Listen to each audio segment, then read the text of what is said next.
বোরকা পরেছি বলে অনেকে ভাবতেছেন যে কোনো জায়গায় যাব না হয় কোনো জায়গা থেকে এসেছি। হ্যাঁ, একবারে সঠিক। এক জায়গায় গিয়েছিলাম, সেটা হচ্ছে গিয়ে যেখানে গিয়ে টাকা উড়ানো যায়। হ্যালো এভরিওয়ান, আমি আসিয়া দূরপ্রবাস থেকে। জুমা মুবারক সবাইকে। বোরকা খোলার আগে কিন্তু কিছু টিপস আপনাদের কাছে শেয়ার করতেছি।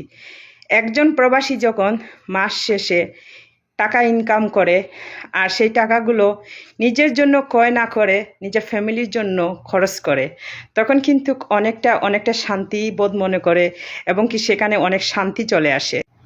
তো আজকেও আমি সেটা করেছি।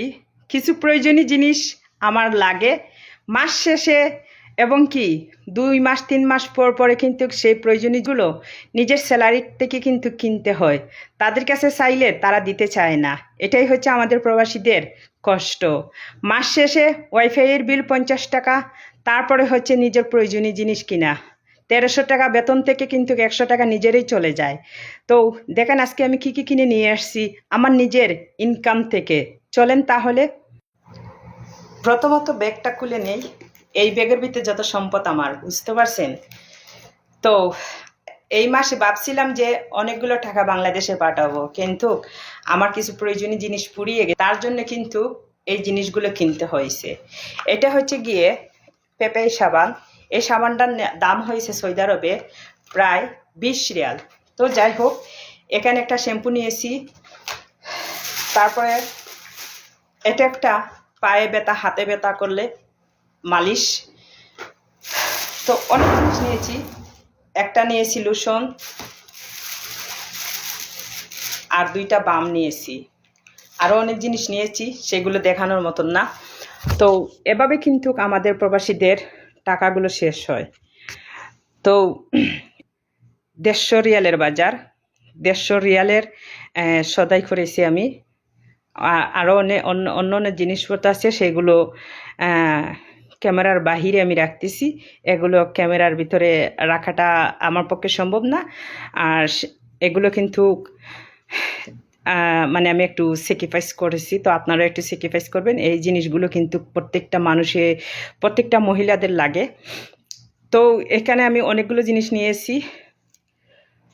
যে জিনিসগুলো নিয়েছি এখানে, যে লোশন, তারপরে সাবান, তারপরে হচ্ছে গিয়ে শ্যাম্পু, তারপরে হচ্ছে বান, মানে মাথা ব্যথা করলে বান, তারপরে হচ্ছে গিয়ে তোমার এই একটা নিয়েছি, মানে শরীরের ব্যথা করলে এই জিনিসটা লাগালে কিন্তু তাড়াতাড়ি সেরে যায়। এখানে হচ্ছে গিয়ে আপনার টোটাল নিয়ে এই সাবানে বানে, তারপরে হচ্ছে লোশনে শ্যাম্পে প্রায় 100 রিয়াল। 100 রিয়ালে বাংলাদেশের কত টাকা আসে জানেন? প্রায় 3000-এর উপরে, 3000। আর 50 রিয়ালের এই মনে করলেন যে এই আমার জন্য একটা প্রয়োজনীয় জিনিস নিয়েছি, সেটা আপনাদেরকে বলেছি, সেগুলো দেখানো যাবে না। সেটা হচ্ছে শুধু 50 রিয়ালের। তো সব কিছু মিলিয়ে হচ্ছে মানে কষ্টের টাকা, আর কষ্টের বিনিময়ে কিন্তু এই টাকাগুলো খরচ করতে হইতেছে।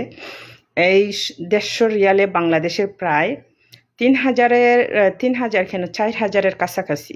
তো একটা ফ্যামিলি কিন্তু এই টাকাগুলো দিয়ে চলতে পারে। তো আমরা প্রবাসে কিন্তু এই জিনিসগুলো অপ্রয়োজনীয়ভাবে ব্যবহার করতেছি না, প্রয়োজনীয় ব্যবহার করতেছি। এই যে আজকে আমি 150 রিয়ালের বাজার করেছি, আমি এইখান থেকে কিন্তু একটু একটু করে সম্পূর্ণ কিছু ব্যবহার করব। বাড়িতে যাওয়ার আগ পর্যন্ত এগুলো আমি ব্যবহার করতে পারবো। আর এই জিনিসগুলো আমি এমনভাবে ব্যবহার করব যাতে আমার আর পরের মাসে না কিনতে হয়।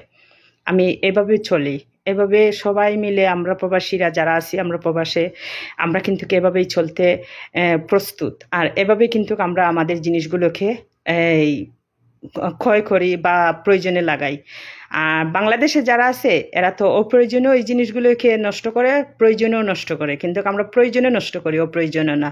তো ভিডিওটাতে যদি ভালো লাগে অবশ্যই লাইক কমেন্ট শেয়ার দিয়ে পাশে থাকবেন। আর হ্যাঁ, আপনাদের মন্তব্য কমেন্টে জানিয়ে যাবেন। প্রবাসীরা না খাইয়া কিন্তু তাদের জন্য একটা জিনিস কিনে, তাও আবার কিপটাই মানা করে।